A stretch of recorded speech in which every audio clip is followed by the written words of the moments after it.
Good morning, Don Bosco. I hope you all can hear me speaking from this mic. Great. Respected Father Thais Verkes, Reverend Father Thais, Dr. Thais Verkes, and Reverend Father Innocent Banmay, STB, and Reverend and Father Xavier, and respected all faculty members, and also respected Vihuga, General Secretary, Don Bosco Students Federation, and my dear colleagues and young friends.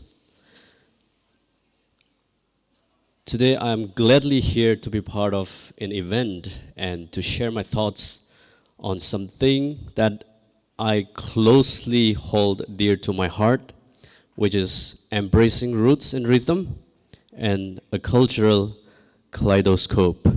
I think this is a very, very relevant and interesting event, and the topic supports the idea of the event. Father Thais has said something a lot about me, and in fact, he was not saying who I am, what I am doing. He's saying where I should be going in the future. That was such a strong compliment. Thank you, Father. I will not take much time, but just to share a few thoughts on this topic. I'm here to encourage students and young minds to think on culture and embracing roots, a cultural kaleidoscope. I think when you think about this topic, it's very, very vast, and you can talk about this with tens and hundreds of PPTs from different aspects. But I think what's important for me when I think about this is embracing our roots. And now when you look at it from different perspectives, as in what do you think our roots is? It's important to really realize what are the roots that we're talking about. The roots, sometimes I do this analysis just for myself, and I realize that olden days before we converted to Christianity, what we used to do is our forefathers used to be very honest. They used to be very ethical in all that they did. Although we used to be headhunters, our forefathers were headhunters. What we did was, it's not out of savagery, but it was out of necessity to protect people, necessity to earn those trophies. It was not out of savagery. So those are our roots. But what inspired them to do that is to do something that is admirable in society, to do something that is praiseworthy in the society of their days. And when I think about the roots, we used to live like that. We did not know what Christianity was. We did not know what it means to have an education, what it means to go to college or to an institution like this. Before I jump into that, I would like to acknowledge the presence of a college like Don Bosco in Kohima town, or largely in almost all towns and small towns and cities in northeastern states.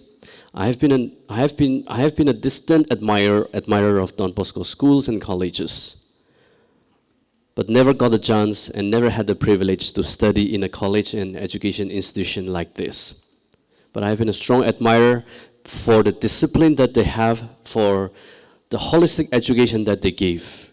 And of course, when you look at Saint John Bosco, through whose mission the Don Bosco came into existence, it started with compassion. And Father Innocent Banmay has stated clearly that our culture does not mean what we exhibit, wearing something or performing some actions or some pieces here on stage. It goes way beyond that. That's our culture, and that's how you treat strangers is part of our culture.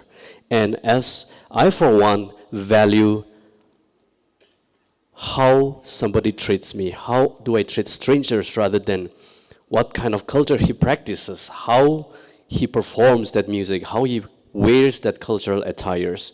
Those are just external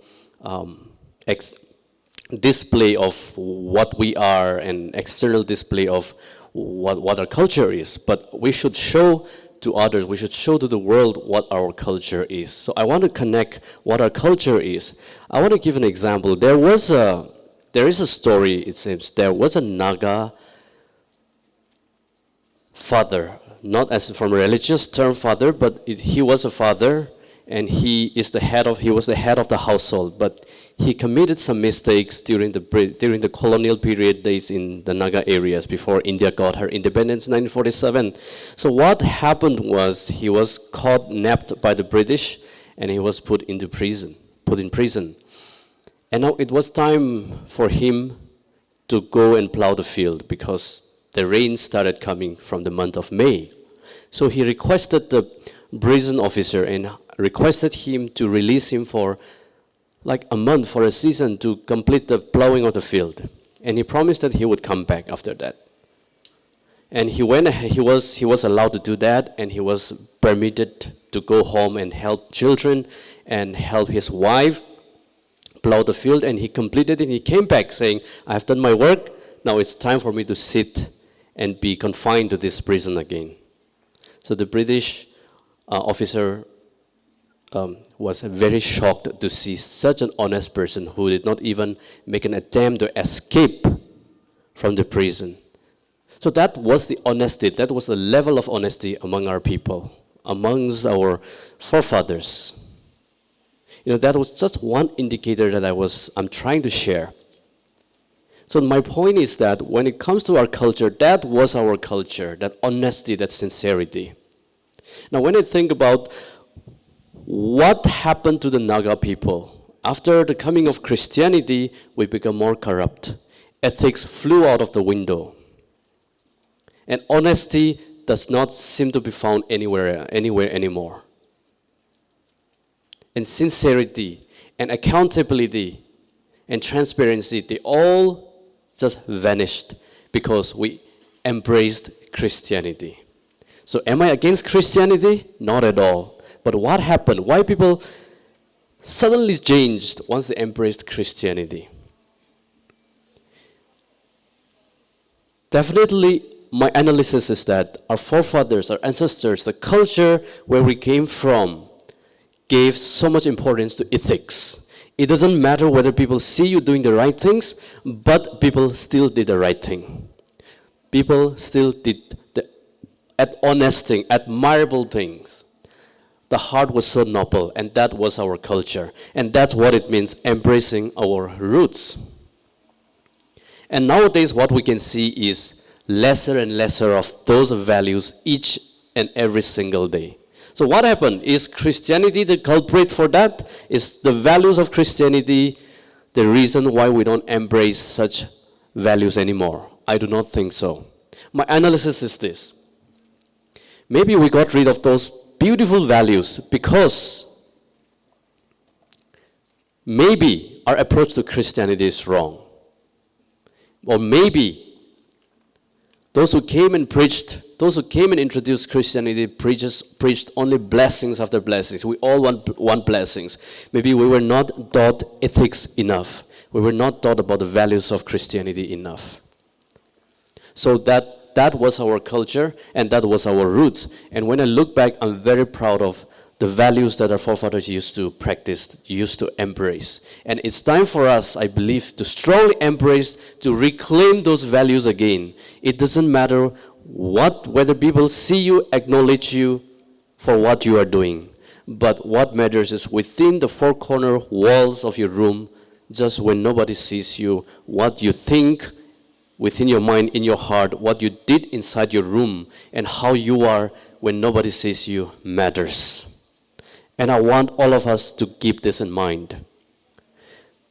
The Western countries, of course, they have different values. They have started talking about legality. It's not legal to do this, it's not right to do this, it's illegal to do certain things. But we generally are not even able to embrace or to obey the legalities, the rules that our legal system has set for us. There's no rule of law, broadly. They have started talking about ethics. We haven't started talking about ethics yet. Our forefathers used to follow certain ethics. You don't need to lock they did not need to lock their rooms when they go to the paddy field. They will just keep the door hooked with something, some wooden stuff. Anyone can open it, but they were never bothered. Nowadays, we are getting bigger locks, automatic locks, anti-theft lock system. That reflects our values. You know, our technology requires us, the technology is raising after the advancement of the anti-theft lock system. What does it show? It shows that our value system is degrading. In a very developed society, there's no concept of inverter. Inverter is mostly used by the underdeveloped countries. And being able to buy, being able to produce, high-tech inverter is not something to be proud of. It's an indicator of the value system of the society. We need inverter. Why do you think we need inverter? We need inverter because there's no good supply of electricity. There's no uninterrupted supply of electricity. So let us not accept the things as it is. What our culture is, embracing our roots, is something that you need to think deeper on this. Something that we all as youngsters need to think deeper on this. So we appreciate all of that, of course, the advancement of those technologies, but it also reflects some of the ethical values that our society has at this moment. And now we are celebrating cultures. When I look at all of you, it's just too beautiful. And this is also one reason we should be proud of as people. I mean, what can be more colorful than this? There's something to celebrate on this. Now, the world celebrates multiculturalism. And when we think about multiculturalism, we see European countries, we see like the UK shattered by the impact of multiculturalism. It is supposed to be celebrated, of course. But when we celebrate diversity, we think about, we have been learning about unity and diversity in the context of India. India is a perfect example of unity and diversity. Why India still stays intact as one people, as one nation, as one country, despite the diversity that we have? Have you ever asked that question to yourself? It's because of one thing. It's because everyone agrees to obey the common constitutional framework, common constitutional values. So diversity gets beautiful only when people from diverse backgrounds agree to adhere to one framework of the laws. So let's just reflect for ourselves. For example, Kohima is not that kind of a very diverse society, but look at Dimapur. Every tribe from Lungleng comes to Dimapur and settle there. What if they bring their own cultural values and systems, that this is what our tribe believes in, so we're not going to adhere to what you impose us, what kind of rules you impose us. There will be chaos. There will be disorder. So the point is, diversity gets beautiful only if people agree to obey the same one common laws. And that's what we call in democratic system the rule of law. So let's not celebrate diversity for the sake of it. Let's celebrate because we all agree to obey one common system. And when we don't do that, diversity is not always a blessing. It's also one root cause for chaos and disorder in society. And we are seeing that in the European countries. We are seeing that in England. So I want our perspective to, I want us to critically think, because we have been taught enough of diversity is beautiful, but it's beautiful only when we agree to adhere to certain one uniform, as in one, constitutional framework. If people agree to do that, we are more than happy to celebrate this unity of diversity. So my point is, wherever you go, wherever we go, wherever you are, we all need to adhere to the law of the land wherever you are. Just because you are the majority, that does not mean you can do whatever you want, overstepping the law of the land. Just because you are the minority does not mean you should be fearful of the majority that you are living with. I think this is how I want to look beyond the culture. I mean, beyond the display and traditional attires and games and sports of our culture. Our culture goes way, way beyond that. And this is how we celebrate diversity. My colleagues could be from this down south in India. My colleagues could be from the north, extreme west and the north. But as long as we agree to abide by the constitutional values of our country, we all can live together peacefully. I think that's how we celebrate diversity. That's how we celebrate the cultural kaleidoscope. That's one thought that I want all of us to take away. I could have come with a printed speech and just read out and go home without necessarily coming from my heart. But my heart is that let's all learn to obey the rule of law, and let's all reclaim the ethics that our forefathers used to practice, the good ethics, the positive ethics, the transparency, accountability, honesty. I think we are losing that today. So I don't need to further explain on what are the indicators that we're losing the ethics of the past, of our ancestors today. We have enough evidence where you can see wherever you go, you can see our governance system, the level of corruption. The level of corruption is just something that you cannot imagine. So the point is, from here on, from today's celebration, embracing our roots and rhythm, a cultural kaleidoscope. Let's not make it just beautiful for our eyes to view, to see. Let's put it into our hearts, and our hearts will transform. And through our hearts transformation from each individual seated here, we can see a transformed society tomorrow. Enough of words, enough of sayings, enough of proverbs. It's time for us to start acting, and we need that transformation. And I'm not sure how passionate are you, how burdened are your hearts. It's high time for us to take U-turn and start embracing our roots, our values. And when I say our roots, I reiterate not just the display of our cultural dances and cultural attires. It should be more of the display of our cultural values, the values of our forefathers. And that goes along very well with our Christian values. And the values, the ethics that our forefathers used to embrace do not in any way contradict with the values of Christianity. The gospel, the epistles all talk about the values that our forefathers used to have. And we are losing big on this. We're losing this battle. And it's a battle not of the blood and the flesh. It's a battle of the spirit. It's the battle of the value system. It's a cultural war. I think if we just take one simple step from each individual today, I can see the change already. And college and universities are the right places to start this change. I don't expect this change to start from the village, the laborers from the village, or the farmers, cultivators from the village, or people who live in towns and cities for their own employment opportunities.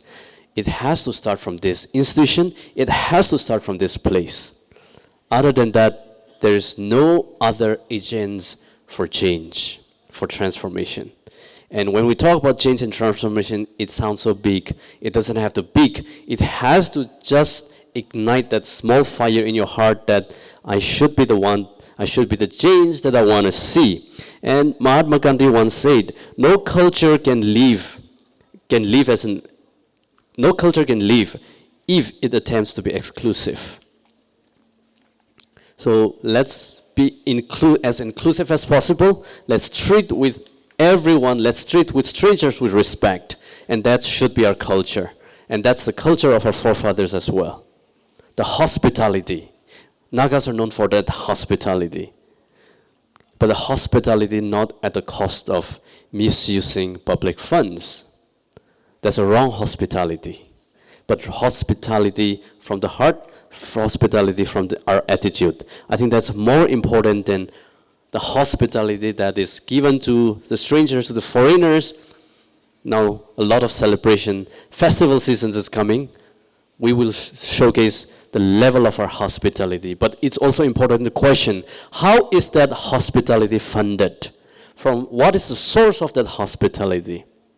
If the source is not ethical, if the source is not clean, if the source is misusing of public funds, I'm sorry, that's not the hospitality that I want. We are not known for that. That's not our culture. Hospitality is your attitude, is our heart, is ready to help people, it's how to treat strangers, it's how to treat the foreigners who come and visit our land. So we have all turned upside down of our values. It's now for us to reclaim that and reposition that to embrace that real change, that transformation. I hope I don't sound cliched, but I hope we all take away something from here. I'm not just preaching. It's a reminder for me that I should strengthen my stance on this value system once again as I speak to you. So thanks so much for your attention, and I thank the Students Forum for inviting me to this event. People say he's just a YouTuber. I don't consider myself as a YouTuber. I consider as myself someone who loves to dialogue, just that I use the YouTube platform to do that. So just so you do that on Instagram doesn't mean you become an Instagrammer. Just so because you do that on Facebook does not mean you become Facebooker, right? So you can't call the Prime Minister of India a YouTuber or a Facebooker just because he appears to be on YouTube and Facebook. So let's change that terminology also. Think for yourself, just don't bend to what other feeds you, right? So let's just, but anyway, thanks for inviting a YouTuber to be the guest speaker of such a prestigious college. And I never imagined that I'll get this opportunity to address to all of you. And it's such a privilege, and my heart is full. Thank you so much.